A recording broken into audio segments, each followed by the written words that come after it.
Hello, everyone. This is Mikey of Mikey Susor on behalf of my beloved wife, Suzanne, and my partner and brother, Jay, who will be on here in just moments. He's working to get his connection fixed there a little bit. But we are back. I hope every one of you, and of course, good to see you, Mr. Patrick from Jet Nerdy, and also a question of Trek, being participant and also a great friend of ours. And here's Jay. Let's get Jay back in here. There you are, brother I Jay. don't You're back. I don't know what happened. I'm not sure, but I got you back, and I'm glad about that. Anyway, I hope that everyone had a great Lent season, a wonderful Easter. I know that Suzanne and we held our end of the bargain, as it were, to the Lord, and rejected chocolate during that entire time until Easter Sunday when we celebrated Jesus Christ's resurrection from the dead, and we had our share of chocolate. And in fact, last night we had our big chocolate bunnies, which were Rice Krispie type chocolate bunnies. They were very, very good. I'm glad you're here, Mm. Patrick. This is a wonderful thing that Jay and I started uh, a long time ago.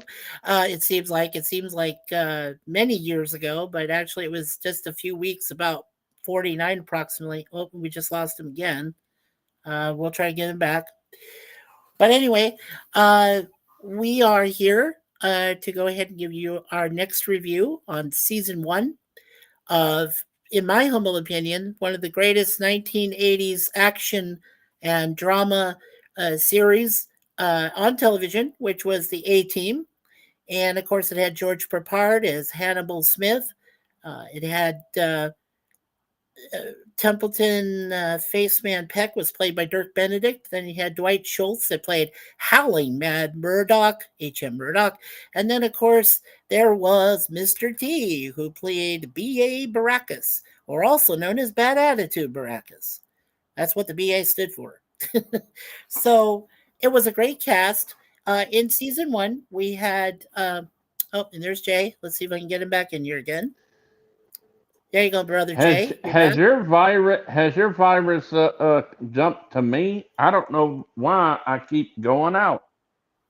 I'm not sure why, but I don't know. No, no. I When I found those two viruses on the previous older computer I had, they were still on there when I got rid of the computer. I cut all wires and everything, so there was no power going to it.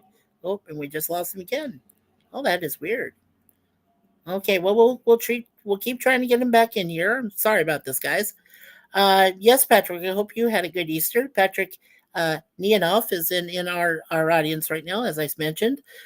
He plays Jet Nerdy with us on Saturday nights. He plays AQOT on occasion on Sunday afternoons, which I know the AQOT won't be on there for a while because Miss Zoe Kirk Robinson is doing some project. So we understand. But those are great games, and I figured since I've got these shows that I can review and enjoy and tell you guys about. And of course, our topic time, which we love doing on Fridays, giving an open panel and open chat. Uh, yes, Colonel Decker's messing with Jay. I think he is. Well, no, actually, we have Lynch, so it's not Decker yet. But Decker is coming after Lynch, so it's actually Colonel Lynch. But Patrick, I understood what you were saying, so yes, I agree with that. Well, before we get started, let's go ahead and do this favorite part that I call the monologue, which has always been said at the beginning. And the gentleman who gave this monologue for every episode of the series, he's gone now, rest in peace. I think they wrote one of the best openings that I've ever heard from a series. Okay, we're going to try it again, Brother Jay. I'm gonna keep trying until we can't try no more. Okay, sir. I'm sorry that it's affecting you. I'm not sure what it is, but keep trying. I'm going to keep trying to get you in. Oh, and there he goes again. I'm not sure what's happening with his phone. Hmm, interesting. Anyway, let's go ahead and go into the monologue here. In 1972, a crack commando unit was sent to prison by a military court for a crime they didn't commit. These men promptly escaped from a maximum security stockade to the Los Angeles underground. Today, still wanted by the government, they survive as soldiers of fortune. Now, if you have a problem, and if no one else can help, and if you can find them, maybe you can hire the A team. And then it went right into great, music by Mike Post and Pete Carpenter, and yeah, it's to me, like I said, in my humble opinion, it's one of the greatest. It's the greatest show of the '80s. I loved it. I mean, I watched every single episode. I was in enthralled. I guess that's the best word for it. By every episode I watched, and of course, people didn't die. Right? I mean, I know it was kind of silly because I mean, like you would see like all these stunts and explosions and things, but people didn't die. I don't know. It's just weird. And I'm not seeing a video feed for Brother Jay there, but he is trying to come on. Let me try him again. Jay, are you okay? Yeah, I don't know what's going on. I'm not sure, but Patrick said that maybe Colonel Decker's messing with you. I guess Maybe. we'll know in a Anyway, few let's. seconds. Yeah. Okay, well, let's see what we can get to here. All right, so season one, episode 8 is known as the Out of Towners. Oh, God, we lost Jay again. I'm so sorry. I'm sorry, chat, and I'm sorry, Restream's misbehaving. Wow. Well, I'm just glad it's not happening to me, but still, I mean, I feel bad for Jay on this thing. Well, we'll get through it, everyone together. We'll do the best we can. Season 1, Episode 8 is called The Out of Towners. It premiered on March 15th, 1983.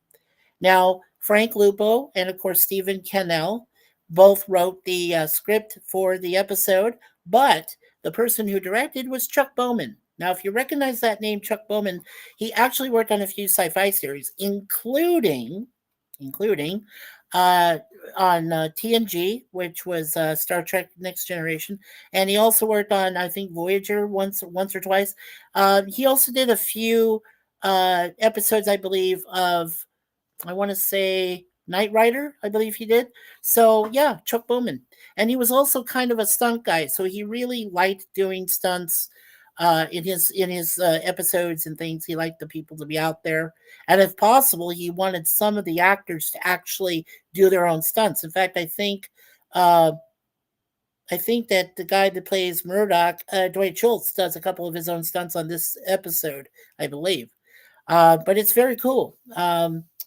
And the people that starred in it were made. I always, when we do these reviews, we always give you who the major stars were. Okay, Jay says not going to be able to join you and keeps kicking me out. I am so sorry, Jay. Well, hopefully it'll get better. Yeah, you did your best, Jay. Yeah, it's not because of lack of trying. It's okay. You did your best, Jay, and hopefully we'll be okay with Thursday because we got till we still have till Thursday, and we still have to and Friday with our topic time. So we'll see how we can handle it then. Again, I'm so sorry that happened to you. Anyway, uh, the stars that appeared in this episode were Yaphet Kotto, that's Yaphet, and then last name is Kotto. Now you may recognize that name from, of course, the first Bond film that featured Sir Roger Moore, who's passed away too now. Rest in peace. But it was called Live and Let Die, and Yaphet Kotto played Mr. Big and also Dr. Kananga, from the island nation, and they were, transporting cocaine and all that stuff. He was trying to become the next monopoly next to the phone company of controlling the drug trade. And he said it would drive the Italians absolutely nuts. So yeah. So Yaphet Kotto played in this episode. He played East Side Charlie. He was a guy in this that was trying to muscle in on a neighborhood to control it, to do distribution and things like that. And so he was trying to run it. His assistant was played by Albert Popwell, who played a character named Digger in this thing. And Albert Popwell, if I'm not mistaken, I believe he was the clown, Captain Spaulding, in the what was the name of that horror film, my love, with Captain Spaulding. We have it, but I just forgot what it was. Anyway, um, if you guys recognize what I just said, the name of him, yeah, he was in that where he was dressed up as a clown and stuff, and yeah. So I believe that was him. I believe that was Albert Popwell. And then, of course, the kid, Billy Jayne, he plays Nicky. Now, if I'm not mistaken, I think he was the kid that was in the ad, and we're going to be talking about that on Friday. Nostalgia with our topic time.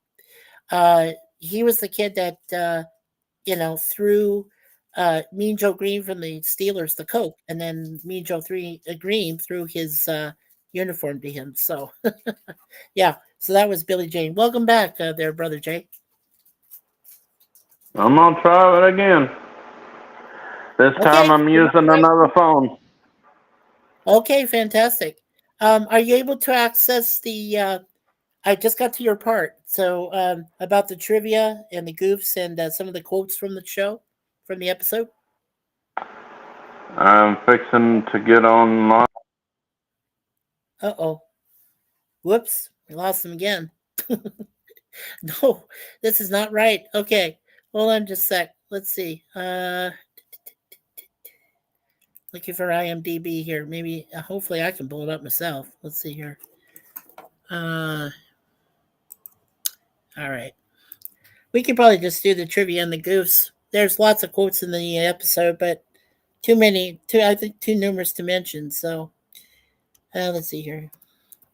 A-Team, Season 1, Episode 8.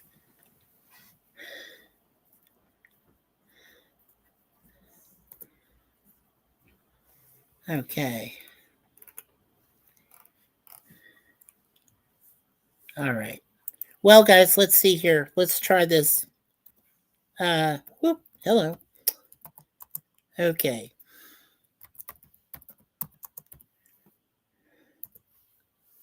I don't know why they're giving me something about a seal. I'm not into seals. Uh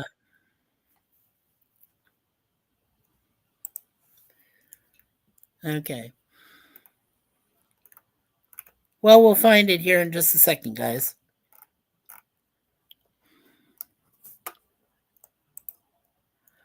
You guys can still see me? Okay, let's see if I can let's try this.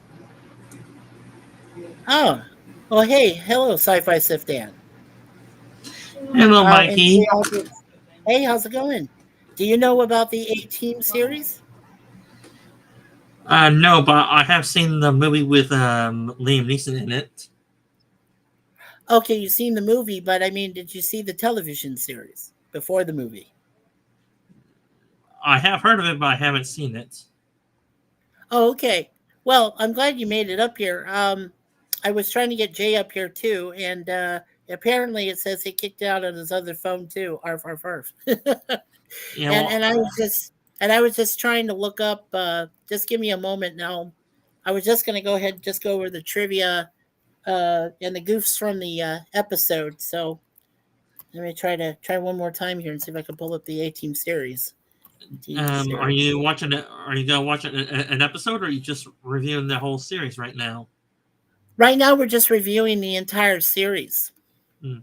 We're just reviewing the series. Let's see. Well, that is weird. Huh. I was able to pull it up before. Let's see here. Dun, dun, dun. So, how you doing? By the way, there, my friend. How are you doing? Oh, still having kicking. I was thinking about going to my local Barnes and Noble bookstore and try and look up some light novels or some Star Wars Legends material to pick up if they have it at the store or order it there. Oh, cool. Yeah, I was thinking about trying to pick up a Star Wars book that specializes in studying the lightsaber forms of both the Jedi and Sith, so I can use it possibly for some of my videos on my channel if I want to create some fan base Sith Lords or Jedi Masters. I can probably have some of the community voice them if they want to. If I'm able to contact them correctly and not piss them off too much to do a voice character. Oh, that's cool. Okay, I found them here. So, like I said, the episode's called "The Out of Towners." The basic plot, and I love reading from IMDb because I know most people may not give the correct information most of the time, but actually they do a pretty good job of giving a general background description of how the episode carries itself on TV, which I have to agree most of the time because I remember seeing these for the first time when I was back in, when I had just turned 18, I was starting to watch them. Uh, this one is the A team agree to help a beleaguered New York neighborhood free itself from a brutal mobster's protection racket, which is very cool. Like I said, Yaphet Kotto, who plays East Side Charlie, is the head of the racket. So he's the one that they have to go up against. And let's see. Okay, so here we are, guys. So if you can hear me, okay, let me know in the chat. And also, and I appreciate you guys watching us here. We've got some viewers in the chat right now, so I appreciate that, including Mr. J. Thank you. And oh, Jay says you show the episode and YouTube takes down the video. I hope that's not true. Hey, Gorilla, how are you? It's good to see you. Loud and Well, clear, Patrick. Thank you. well, And SithDan, if you want to add anything that you know about the characters, please. I more than appreciate. sadly, no. I'm going in as a blank slate. I just know the movie with Liam Neeson. Beyond that, I don't know the TV show at all. Okay. Well, I'll go through these the trivia and the goofs real quick, and then we'll talk about the other A-Team movie if you'd like. We can do that too, because I did watch that, and we own it. We bought it ourselves. So, okay. So in the trivia for the episode, when BA, like I said, Mr. T and Murdoch are about to leave on the garage truck, Dwight Schultz obviously gives a cue, but Mr. T can't get the truck into gear. Now Schultz repeats the cue, then he turns his head and grins quickly at Mr. T, who is obviously trying not to laugh. Schultz turns back and gives the cue again, and Mr. T finally gets the truck into gear. Now that was hilarious. Now, the TV repair store that they use as a front that the A team uses is named AAA TV Repair. That's after the AAA nickname that Hannibal gave to Amy at the end of the pilot episode. That was Melinda Kulea, who plays Amy Allen in this first season. And when she's revealed to him that her full name was Amy Amanda Allen, AAA. So that's why they use that as a homage. Guest star Yaphet Kotto, as I mentioned to you guys. He plays Charlie Struthers, East Side Charlie. He plays a role similar to the one he played a decade earlier as Kananga, also known as Mr. Big, in the James Bond film Live and Let Die from 1973. So if you guys remember him there. Also, it says here, guest star Albert Popwell, who played Digger, would later this same year make his fourth and final appearance in the Dirty Harry film franchise, playing Harry Callahan's partner, Horace King, in the movie Sudden Impact. That in 1983. That was the one that also had I would forget now. Eastwood's, oh yeah, Sandra Locke. That's the one that had Sandra Locke in it, and that's when Eastwood and Sandra Locke were dating. So that's actually cool. And then the last trivia one here is it's only the seventh episode and a second player from the Bad News Bears movie in 1979 appears on the series. So that was Billy Jayne, as I mentioned, who played Nicky. He was the shoeshine boy. And then the first Bad News Bear to appear was Mino Pelusi in Pros and Cons in 1983. That episode we already reviewed, and he played Joey. And both Nicky and Joey were befriended and looked out for by Mr. T's B.A. Baracus. So there's some of the trivia on the show, and then later on I'll give you guys some of the goofs. There's only 6 of them, so. But yeah, if you want to talk about, excuse me, SithDan, if you remember about the 18 movie, which featured Liam Neeson and Bradley Cooper and it was it Sholto Copley? Yeah. And then the Rampage Jackson, right. The MMA fighter. What do you remember about the movie and how did you feel about it? Well, overall, the movie was a fun ride from start to finish. I agree. And of the four gentlemen, which one of those actors stood out to you for the movie? Hmm, let's see here. I am. I would say probably. Let's see. I gotta go through the cast list. Let's see here. Well, I okay. I'll let you know who I thought since I own the film. I'll just kind of let you know how each character, as in comparison to the television series. Now, I love Liam Neeson. Okay, I thought he was great when he was in Phantom Menace. I loved him when he did Taken. He did three of those Taken movies, which we also own. I know where you are. I will find you, and I will kill you. You know that line, thing he did from that. And I was like, I remember all the things that Liam Neeson did, and he was also in A Thousand Ways to Die in the West. The one he was played the villain in that one with Seth MacFarlane, and Charlize Theron. So I thought that was kind of a funny character villain, dark, cowboy hat kind of villain there, and I thought that was funny for him. Um, Now, to be fair, because I had watched all five seasons of the original series, I really like George Peppard, but George Peppard could be abrasive. And according to what the ladies said, um, there was one, like I said, Melinda Kulea, the first season, Amy. Then you had uh, Hensley, was an actress who played Tanya in the second season. And both those ladies were rubbed the wrong way, they said, by George Peppard on several occasions, which makes total sense because George Peppard was a bit of a narcissistic, actor. I mean, don't get me wrong. I liked a lot of things that Peppard did prior to the series, but he was just, I guess you really can't call him a womanizer, but he was just very abrasive. I just kind of like that way. Liam Neeson, on the other hand, is a bit more of he's into logistics. He was into all that. So he was trying to get more of the Hannibal Smith planning. I love it when a plan comes together. He was trying to kind of imitate that and get into that kind of thing. And I thought, well, I don't think Liam's is nailing it. I don't think he's coming that close. So I was just kind of like, okay, most people probably didn't like his role, but then some did. Like you said, you enjoyed it all the way through. I think it's a great action film. I really do. I enjoy it as an action film. And, to be fair, and I mean, it was just great. But I think the two, um, I think, and then I'll let you give some more stuff on what you think. But I think the two actors that stood out definitely in my mind was Copley, who played Murdoch. They did some outtake video, which is showed. I'm sorry, guys, if this is spoilers. Spoiler alert!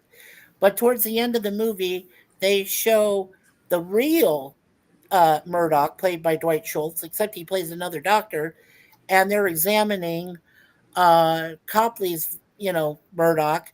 And I think that they were all agreeing, oh, yeah, this guy's nuts. He's crazy and all this stuff. And I thought that was cool. And then you saw Dirk Benedict, the original who played Faceman. He's coming out of he's just standing there kind of looking cool and everything. Here comes Bradley Cooper, who played Faceman in the movie, and they come across each other, and it's just like they're old friends, like they're brothers and stuff. And I think they definitely stood out. And then for the last character, of course, B.A. Baracus, I'm sorry, but Quentin Rampage Jackson, can't hold a candle to Mr. T.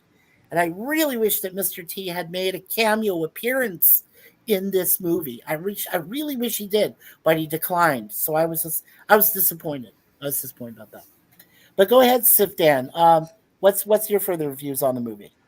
I would say that the one that stole the show actually was Howling Mad Murdoch. He stole the show for being a crazy yet likable character, as well as Bradley Cooper's character. They stole the show. They basically both did, yes. What'd you think of Jessica Biel, though? Go on. The basically plays Bradley Cooper's girlfriend, in other words, Yeah, slash yeah. wife. He plays face. Yeah, she plays Face Man's kind of love interest, I guess, in this thing. Uh, I don't know. I had sort of a difficulty with that because I'm not a big Jessica Biel fan, but yeah, but Well, I mean, physically she's hot. okay, Personality, yeah, yeah, personality wise in the movie, yeah, he's kind of like the straight man for the team. In other words, yeah. and I just find her annoyance at the team doing their shenanigans very amusing. Oh, for sure. And what did you think of the villain? Not Morrison, but the other guy played by Patrick Wilson, Lynch. What did you think of their Lynch that played the Um, CIA guy? well, That was Patrick Wilson. to be I, honest, it's been years and years since I last saw the movie, but I would say that I barely remember his character or his character at all, if at all. Anyway, I would say I haven't rewatched the movie, but to me, he seemed kind of forgettable since I don't remember him since it's been so long since I've seen the movie. yes, yeah, I agree with you. I agree with you. Um, let's see. I was trying to remember. You know what? I bet I could pull it up if I look it up here again with A Team. Oh, and before I do that, let me get to the Chat. the other let's see here, all the topics on that, the goofs. Okay, here we go. Okay, so uh here's the goofs of the episode of the out of towners there. Couple of the goofs were, let's see here, one, two, three, about five of them were an issue with continuity. So in one scene, after the garbage truck, I'm just reading from IMDb, as I said, after the garbage truck unloads its cargo in the nightclub, BA rushes in to join the fray. Now he leaves the driver's door open. In the next shot, though, a hand can be seen pulling the door closed. Shortly thereafter, the door is open again as the team makes their getaway. Yeah, I wondered who that was. It was just hiding, trying to hide out of sight in the truck, in the garbage truck itself. I had really no idea. I thought it was hilarious. The point was And I saw it again.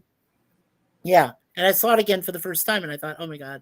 I was like, that's nobody. Yeah. Somebody's mystery hand is pulling the door closed. Yeah.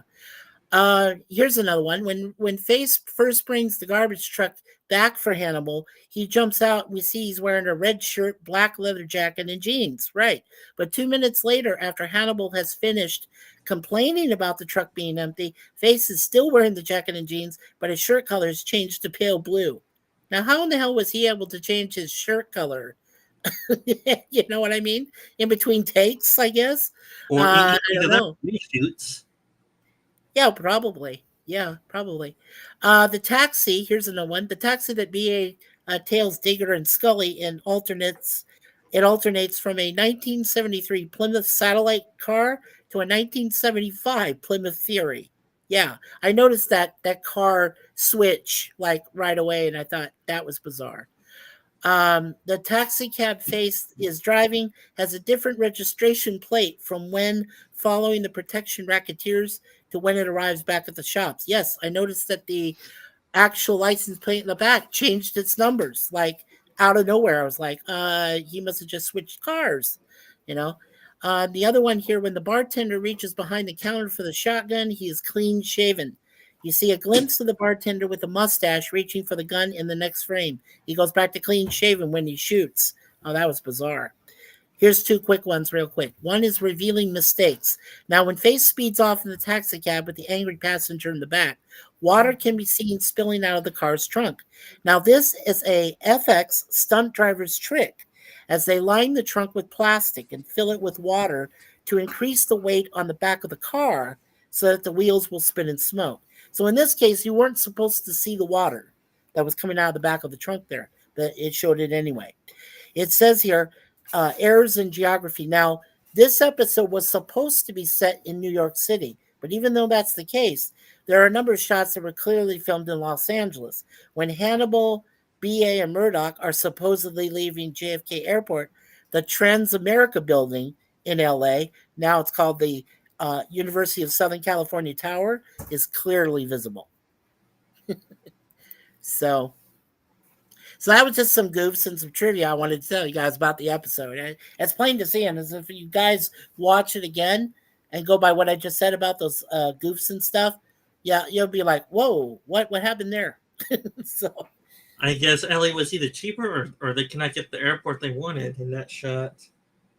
yeah, I think that that's the thing because also in the episode B, this is the first time that BA, even though he realizes he hates flying in planes and he won't fly in a plane that Murdoch is especially flying, which you know why when later they did the reboot movie.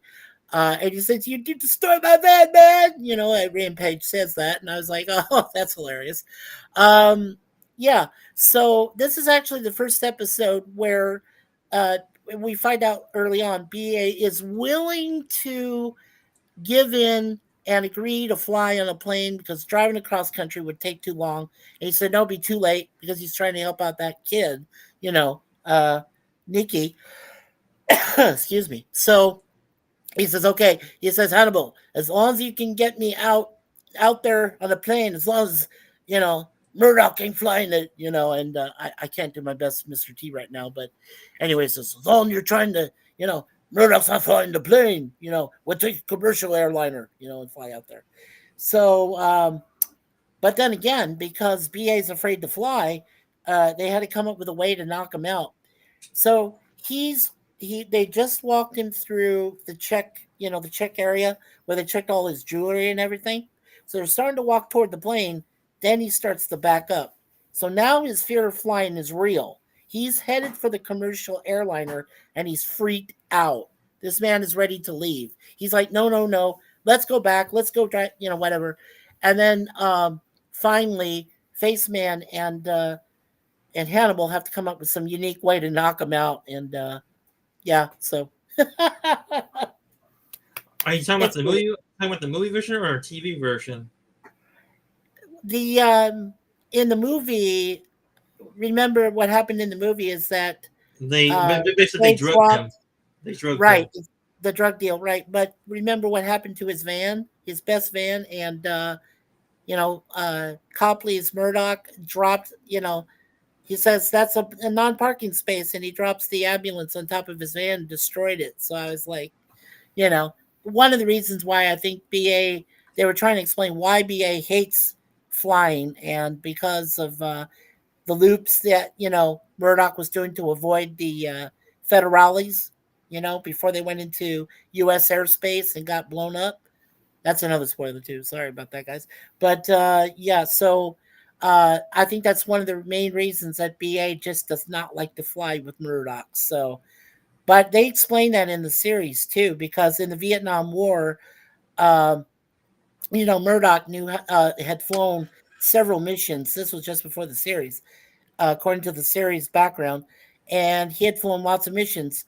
But apparently, there was an incident where Murdoch crashed the plane and BA was in it, and he was, wide awake and everything, and he freaked out. And so, like after that happened during the Vietnam War, that's why BA told Hannibal, "Don't you ever get me on the plane with that crazy man," And yeah, so I mean that's where that comes from.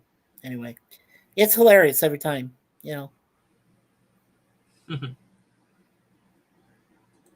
And in a later episode, we're gonna meet BA's mother, played by Della Reese, who was a singer and an actress, and she lives in Detroit, and they have to go save her in Detroit. And in this one case, BA says, "Okay, I'm gonna go on a plane anyway." And they said, "Are you sure?" And he says, "Yes, I got to be there for my mom." And they had to knock him out on the plane. It was a private plane because they said commercial is too slow. And but that'll be on a future episode if you guys are still listening to me by that time. And I'll tell you what the name of the episode was and how that went about. So yeah, it's a lot of fun. Any more recollections about the reboot movie from you, SithDan? Well, the tank scene is very entertaining, and I watched a few other YouTube people that actually specialize in physics and engineering to say that scene's actually possible as long as they kept the chutes intact, which they kept one intact, and that was able to sort of break the fall of the tank. Yeah, and I thought it was. Oh yeah, I especially agree with you. But I think with the physics, right? Because it was Face was on top of Bradley's character was on top of the tank there. He was shooting the drones, right? That were coming after them. And he was shooting them with the machine gun emplacement, which was on top of the tank. And then, of course, it was Hannibal who's trying to tell Murdoch to fire the tank a certain way so that they would end up, landing in the water in that lake and then coming out of there. Mhm. I thought that was hilarious. Oh, and the way they landed on the fisherman. Yeah, That was hilarious. especially with his wife saying, I know she just kind of laughed, and you were like, "Oh!" I was like, "Whoa, yeah." Scary, scary, man. Oh, I hope that guy's okay. well, she probably thought like, well, I told him cheaters never prosper, sort of in her head. In other words, like, well, hey, honey, you're cheating now. You pay the consequences. Yes, you just had a huge, giant U.S. Army tank just land on top of you in the middle of the lake. I agree with you. That was probably one of the most funniest and great scenes. And like you said, you probably talked with other people. I did too, and they said, "Yeah, the physics of that, it is possible if you do it right. If they figured out the logistics of how to do it, yes, it's very possible. They could get away with that." Yeah. So yeah, that didn't surprise me. Plus, Yeah. they were in the right type of tank too, because the tank they were in was a German-made model that was used for amphibious landings. It's able to be airtight, so water does not leak into it too. Yes, sir. That's what they used for like some water. Yeah, some water landings. Which the Well, you know what? It reminded me of an M1 tank, right?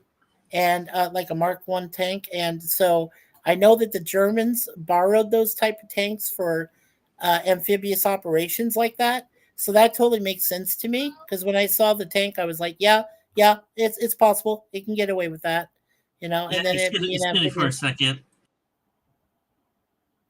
What was that? Oh, okay. You had to step away. Um, okay. Well, let's see here. Let's go over the chat one last time. Uh, I had put in the link already. It's at the top there. I'll just start here real quick. There we go. It's at the top. If anyone else wants to chime in about the A team here for a few moments, so let's see. Patrick came in and said, "Hey Jay, hey Mikey," and we had good to see you, Patrick. Yeah, I told him that. Also, we had glad to be here, Patrick. And he also said, hope you all had a good Easter. Yes, we hope you did too, Patrick.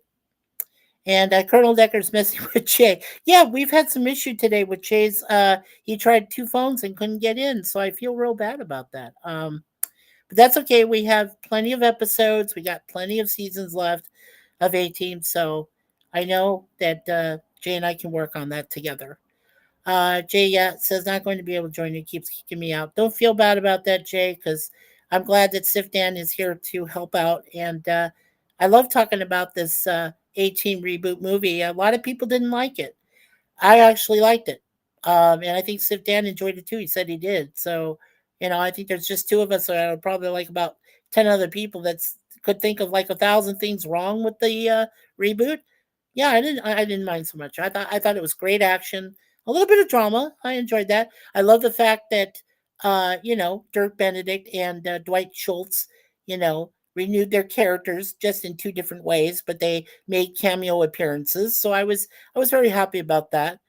You cannot, that Picard couldn't do it because he was dead, but you would have wished that Mr. T had come in as a cameo appearance too, and that would have been, that would have been nice to see. Well, I'm back. Welcome back there, SithDan. I'm just going over through the chat here real quick. Patrick said it's not because of a lack of trying, Jay. You did your best. Yes, you did. Yeah, Like for hello there. Yep, from SithDan. yeah, So, yes. Jay's phone backup died as well. Yes, that's true. But I appreciate you coming in. I really do. Jay says, nope, kicked out using my other phone too. I'm so sorry. Arf, arf, arf. Yeah. Um, and Jay says to me, "Yeah, you show the episode, and YouTube will take down the video." Well, that's why I don't do it. That's because I had already seen every single episode way back in the day, so I think I have a pretty good memory. Maybe not a photographic one, but I have a real pretty good memory of the episodes themselves. And like I said, I love reading from IMDb every once in a while. They tell you about background information. Like I said, with trivia, goofs, that sort of thing. And of course, again, welcome, Gorilla's Random Thoughts, Brother Gorilla. Good to see you. Hey. And hey, Gorilla from Patrick. And Patrick, thank you for letting me know that you hear me loud and clear because, I was worried about my computer. And yeah, so thank you. I appreciate for you telling me that. Okay, that takes care of the chat for now. We do have a few people watching us in the chat room there, and we've got a couple likes. So thank you guys. And again, like I said, SithDan, I appreciate you coming in today and helping me out here a little bit. Is there any more that you want to say about the movie? Anything you want to express? Go ahead. Go right ahead. Yeah, a segment on the movie just popped into my head again. It's where they do the heist. What was it when they hijacked a truckload of fake money or money, and that they used to bring back to the base and saying, "Hey, we can pull it off better than the regulars can." Yeah, that was the printable money that came from the what do they call them? The guys that were leaving Osama bin Laden or something like that. I guess he was printing up bills and everything, and they had a big money machine, create that would create counterfeit money and things like that. And they were trying to take all that money and steal it, but because of what General Morrison did to them. And this is the ironic thing too, is because in the original series, his name was Colonel Morrison, and the A-Team was accused of shooting him and killing him because he was giving away secrets to the Viet Cong, to the North Vietnamese, which they know wasn't true, and that's why they were being pursued for a crime they didn't commit. So in this case, what they did in this scenario, and don't forget that Cannell and Lupo assisted. Not only did they work on the series, but then later on when they did this reboot, they actually assisted in some of the writing. So you can tell that some of their writing from the series is actually in the film. It's being almost identical, being almost alike to the plans that happened. But in this case, what happened was that Morrison set them up to be snatched and put into prison when the truck that had the money blew up. And in this case, General Morrison faked his death. So, yeah. So, I mean, that was just, I agree with you there. That it was just kind of a plan. They had it all planned out. You knew what they were going to do. But then, of course, General Morrison was aware of that plan too and turned it against Hannibal and the team. So, yeah.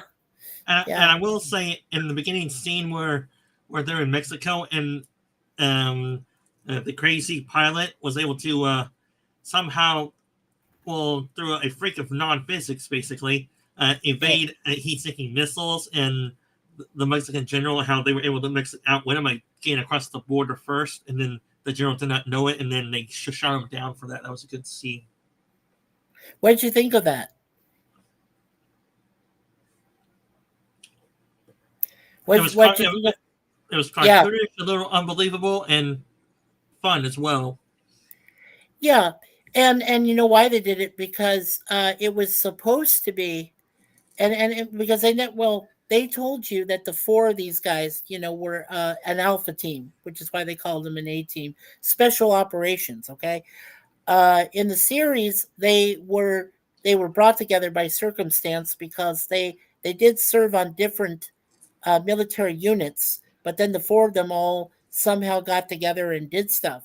So what they tried to come up with in this reboot was an origin story, and the way they did it is that Hannibal and Faceman were trying to go after this drug cartel that was run by the guy there, the Federale guy, and they, of course, they tried to kill Hannibal, but they didn't.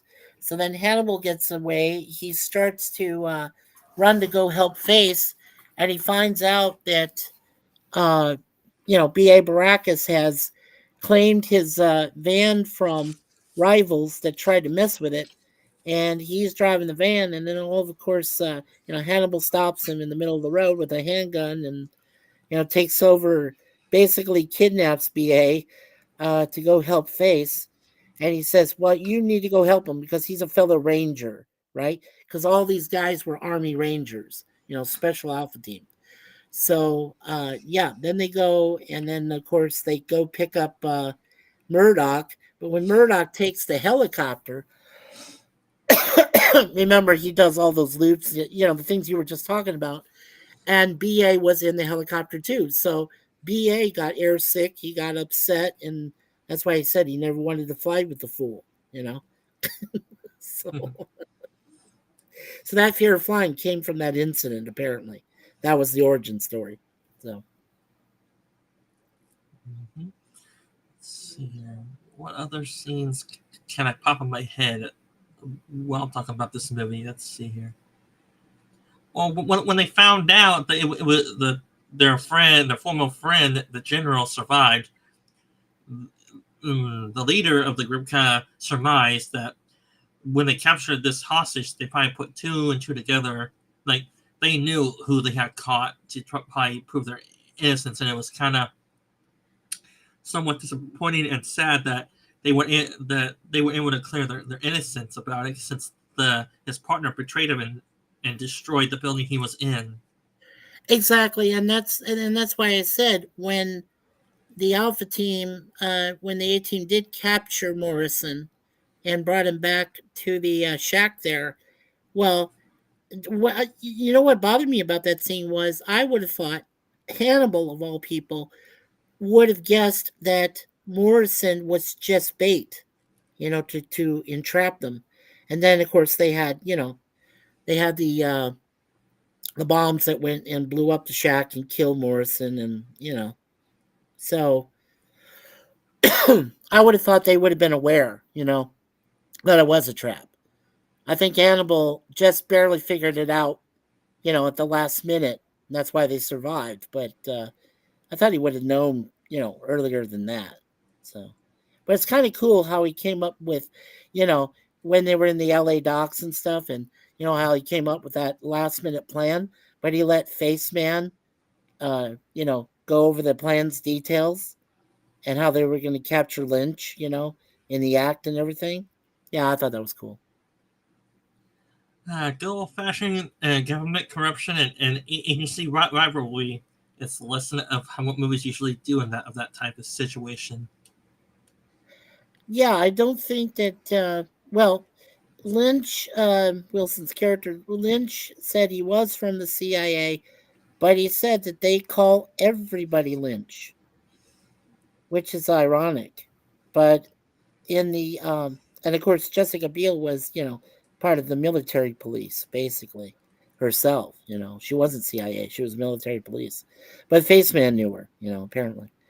But if you watch the series, you have Lynch first, but then you have another army guy who knows Hannibal really well, named Colonel Decker. So then Decker comes around, Lance Decker comes around. And then later, after Decker, you have this one general that comes in.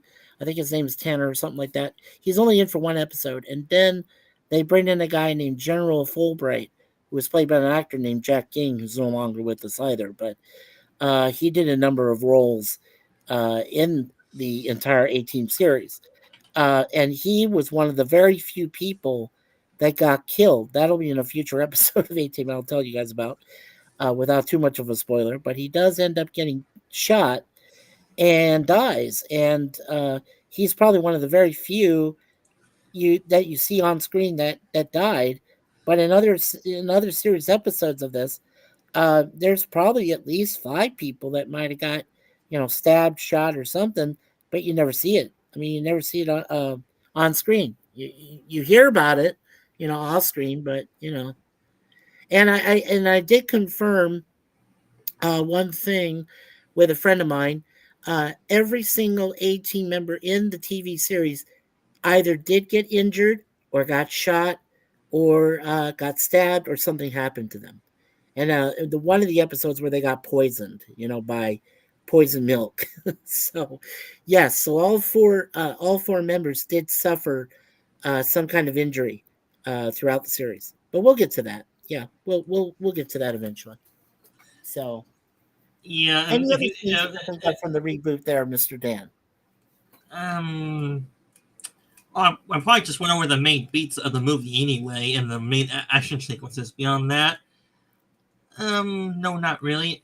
Oh, and just for a little heads up, if you want to try do the A-Team TV show, you could try to do what Gorilla or Pops does. They usually have another link in the chat, or they have another uh, middleman video service they do. I'm not sure what Gorilla is called. It's spelled Kosmi. I think it's how it's Cosme? spelled. Yeah. Yeah, Cosme. Yeah, I am actually in future. I am planning to replay the A-Team reboot movie with Neeson and everybody. And yeah, as long as I can get it through Cosme, I will play it, and I will have a watch party for you guys to watch it with me because it's a good movie. It is it's great as far as like action drama things like that. And you'll notice there's, like I said, some of the similar storylines that might have applied to the series because Lupo and Cannell both wrote for this movie and had some of their friends work on it. Craig R. Baxley, just to name a few. So yes, I mean it was. I thought it was good, and I wouldn't mind having you and Jay, to host a watch party with me, and we could watch the movie. Yeah, be cool. I'll Yeah, go through Cosme and do that. Yeah, sure. the early 2010s is when Hollywood was still somewhat good until things went up shit creek, basically. Yeah, that's a good point. Gorilla says, "Hey Patrick," and then yes, Patrick. In season 5, his name was Stockwell, played by Robert Vaughn. Yes, Stockwell was the last one. But remember, what he did is he faked their death. But I don't want to go more into that because that's a spoiler, and yeah, it's a major spoiler, so I don't want to do that. But yeah, Stockwell, Yeah, and another scene sort of popped in my mind from the movie, so like when um Liam Neeson's character is about ready to be burned alive because he faked his death and he was able to escape the furnace, and he was like, "Boy, was it hot in there? Or, gee, it was hot in there or something." Some kind of zinger when he came out afterwards. oh yeah, yeah. But you know what? I gotta say though, I felt bad for those two Dobermans that were sent to tear him apart. And he took the firing pin out of his mouth, puts it back into the gun because he stole the firing pin from it, and shoots both of them. Well, you assume he does. I mean, off in the shadows there, and then comes walking out. I was like, okay, so you just killed two dogs, okay. I mean, but you don't see them die, so I guess that I guess because some PETA lovers maybe just said, "Oh, well, he didn't really kill those dogs." No, no, he just probably just put them down and, you know, lightly maybe or something.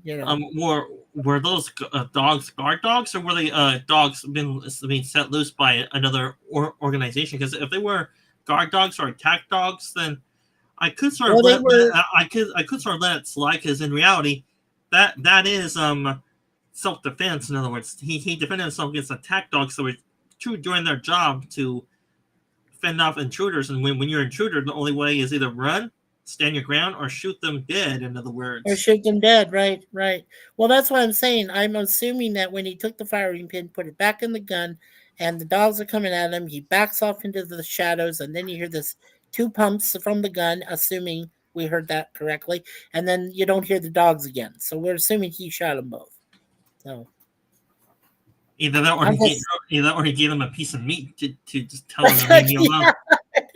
But probably, yeah, sure. Patrick in the chat says, "What I liked in the 2010 reboot movie is that they used names of the characters that the original TV series cast had in other series and movies for the movie scene where they broke out Murdoch. Yes, like Reginald Barkley. Yeah. Mm-hmm. Yeah, that's I like that too. And and there was another scene I wanted to mention that I think SithDan remembers. Yeah, Reginald Barclay. Thank you. There was that scene where they were watching a so-called movie on the screen, movie night with the insane, uh, and then the actual truck comes through the wall, like 3D. He gave 3D glasses. Was that insane, dude? Oh my gosh, that was a great action scene. I love that. I'm surprised they didn't kill anybody. Yeah, that was cool. Just seeing that Humvee come right through the wall and woo, 3D and it's real. Well, it's sort of a movie, and they're the good guys, so they only kill people unless they have to, or they're in their way. In other words. Exactly. Exactly. And I noticed that too, is in, like I said, in the LA docks, they didn't necessarily want to kill Lynch. They just wanted to entrap him, right? And all they did was knock out the other guys. They didn't kill them. The other guys that were with him, they just kind of took them out one by one, but without killing them. They just knocked them out, and then they capture Lynch. So yeah, Yeah, that's but the that's kind of cool. yeah, but the sad part is, in real life, they probably would just use a silencer on a gun and then just pop them off one by one. And then just pop them one by one. Yes, I agree. Yeah. Oh yeah, Patrick was saying that 3D with the truck, the Humvee. Yeah, that was indeed nuts. Yes, it was. Yes, it was, my friend. Yeah, totally insane. But I loved it though. But I loved it because it was to get Murdoch out of there, and because he was captured, and it was the best way to get him out. I like the other scene where BA is in the prison bus, right, and he gets that message saying to him, go to the back of the bus and go out the thing, and then he's riding on top of it, and later on, you know, Bradley's face man says to him, well, we had to guess his weight. We had to, how much was he going to weigh on the back of the bus there, the door, the emergency door, and getting out. So I thought that was cool. Yeah, that was cool. Well, you probably should change your stream name to Mikey and SithDan or Mikey and Dan, since Jay's not here, unless he'll show up last minute. Then the title is leading, or not misleading. Oh yeah, well yeah, I can always make an adjustment to it later and change it. Yeah, I can do an edit on it. Yeah. Beyond talking about other subjects than that, related to the stream about the A team. This is all I'm going to talk about with you, unless you want to try and trace the subject, which means your live stream will become a generic live stream. In other words, like what Pops does on Saturdays. Yeah. Well, it's okay. Yeah, they won't let me change it now, but I will change it later. I'll change it back and then yeah, to you, SifDan, and don't worry, you'll be recognized. Don't worry about that. No.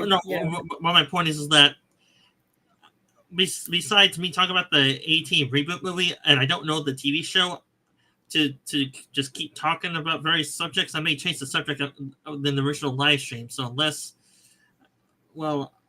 I may have to go pretty soon if you don't want to change the subject and actually stick to the main topic of your live stream, the A-Team. Because if you want to keep talking about the A-Team, I'm going to be like a third wheel in your channel here, and I don't want to be a third wheel in this channel debate. Yeah, don't worry about that, Dan. You're not a third wheel, and we were actually getting ready to close up the stream here because I was shooting for just about an hour, so we're actually on good timing right now. So yeah, you're not a third wheel, and again, I appreciate you being here for us, SifDan, to help out since Jay couldn't get through, and like I said, moving forward, we'll somehow get Jay to be up here with us, and then don't forget, SifDan, you're invited to our topic time on Friday night. It starts at 8 p.m. Eastern, and we're talking about nostalgia.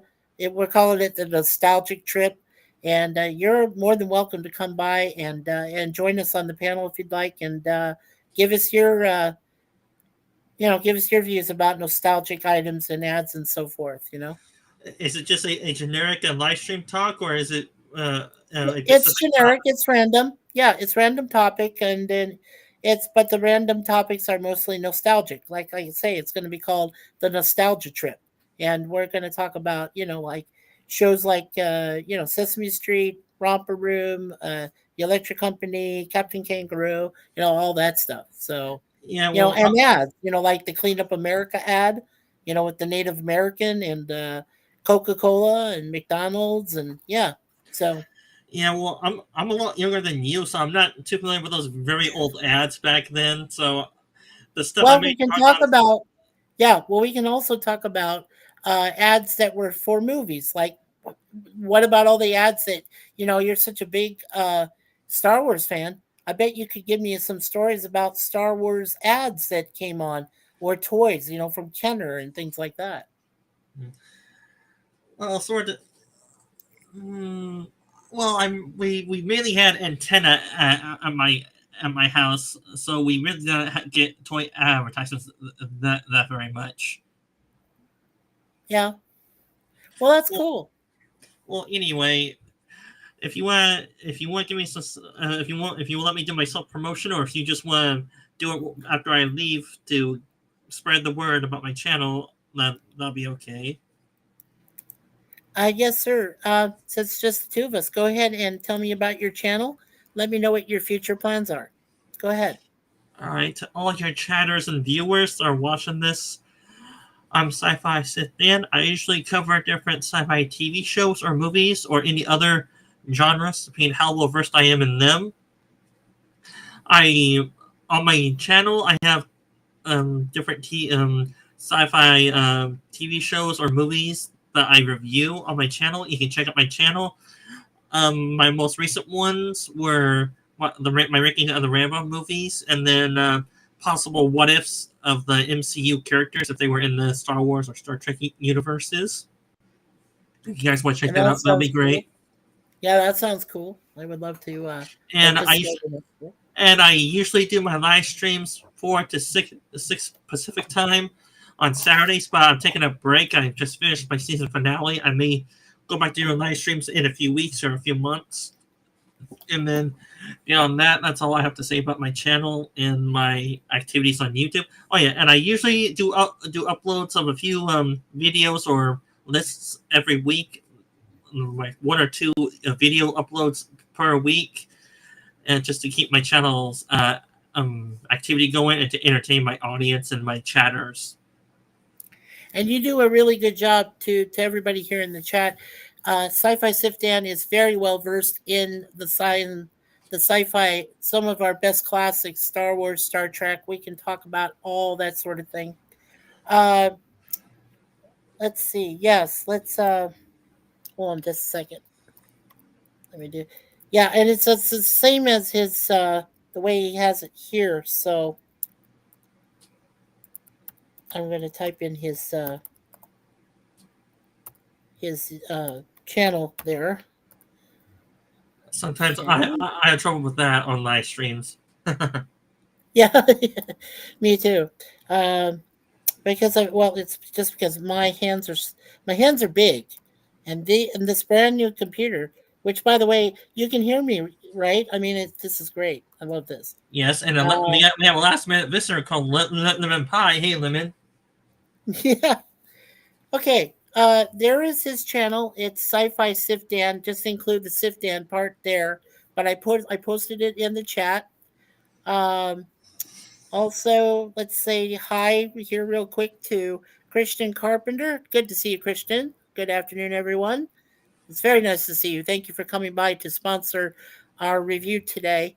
Uh, and then Patrick says, yeah, and I also need to be off to bed soon, early day tomorrow. Well, Patrick, we hope we see you this Saturday or Sunday.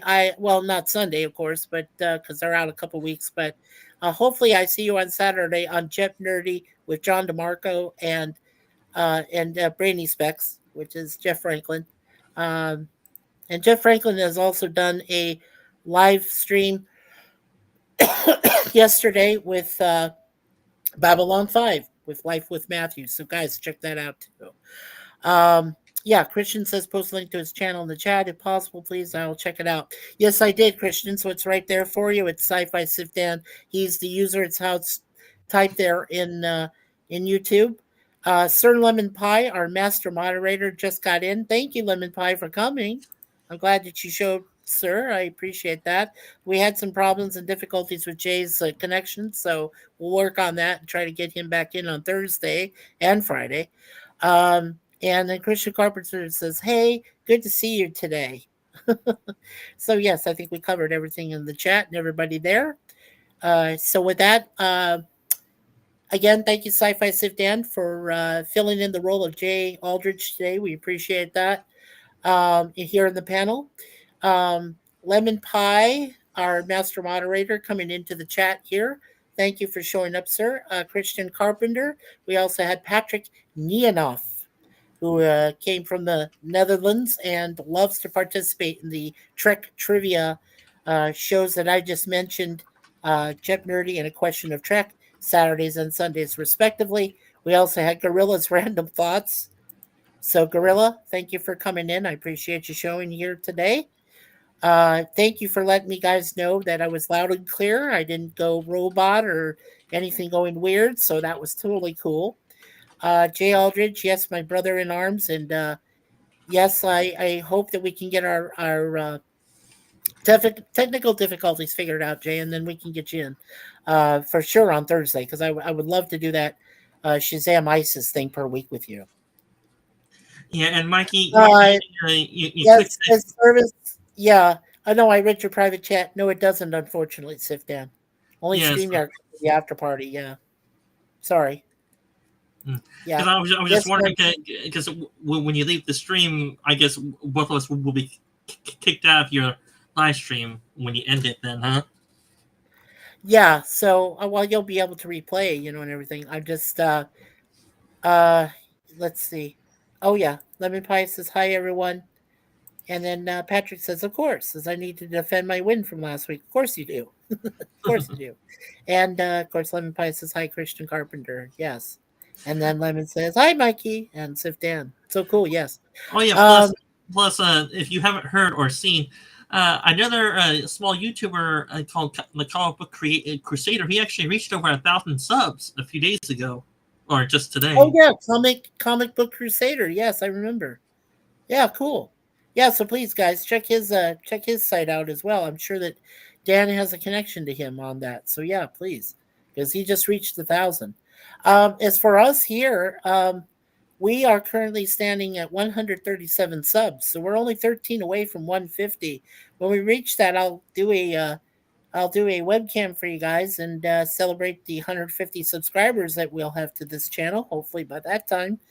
In the meantime, let me let you guys know that I do have my webcam stream tomorrow, doing the Greatest American Hero series that Lupo and Cannell wrote before they did A-Team. So that one with William Catt and Connie Selica and, of course, Bill Culp. So hope you guys check that out. Oh, and also later on, Michael Pare, who was in the Warriors movie, and then, of course, Faye Grant, who was the blonde chick in the classroom, and later on she did V. So yes, so those 5 stars. So it was a very cool show. It lasted for 3 seasons, and I'm going to go each week through each season episode, all 3 seasons, and of course I'll also tell you at the very end about the one movie they had 4 years later called The Greatest American Heroine. That's Heroine, not like the drug. Okay, YouTube out there. And it was an offshoot. It was going to be a female version of Greatest American Hero, but it never became a spinoff. It wasn't popular. It scored very low. And so they never did it. But I'll be able to give you a full review of that episode at the very end of the 3 seasons we cover. So that'll be each Wednesday. Again, the same time we started today, 4:00 p.m. Eastern Time. Now on Thursday, like I said, we've got a Shazam ISIS hour that we'll be doing with me and Jay. Hopefully by then Jay will have the issues resolved, so we're going to be doing that. on Thursdays at 4 p.m. Eastern. And then on Friday will be our topic time. It's random topics, but we're going to curtail it around nostalgia. We call it our nostalgic trip.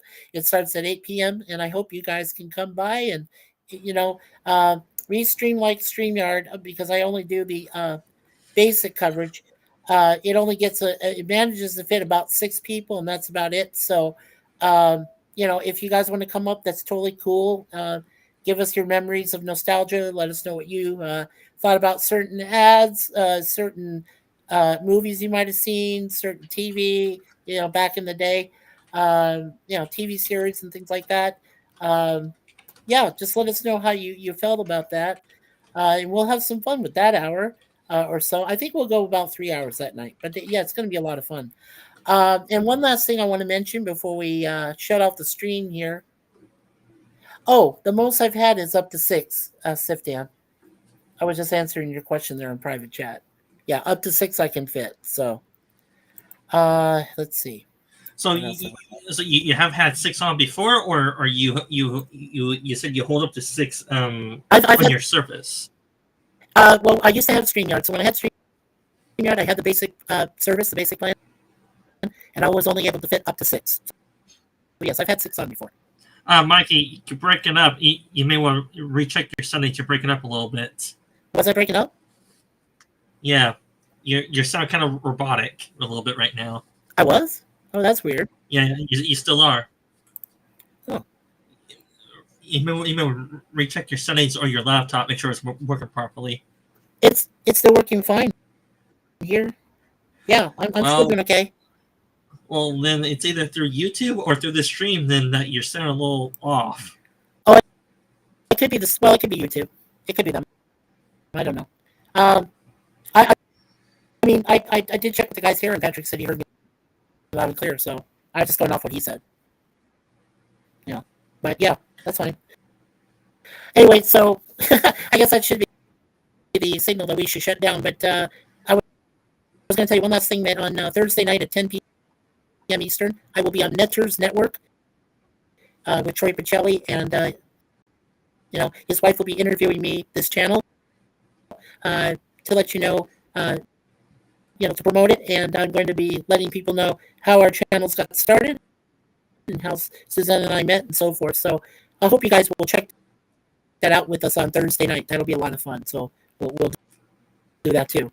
Anyway, that's it for me today. I hope you guys enjoyed our review of the A-Team. Next week we'll be going into season 1, episode 9 of the A-Team, and and then you'll know the title, you'll know the stuff. We'll let you know what happened with it, and so on. So until then, the aisle is closed. And again, SithDan, thank you. I appreciate you being here. A pleasure being here. All right, guys, and you take care in the chat. God bless. Okay, we'll see you next time. See ya.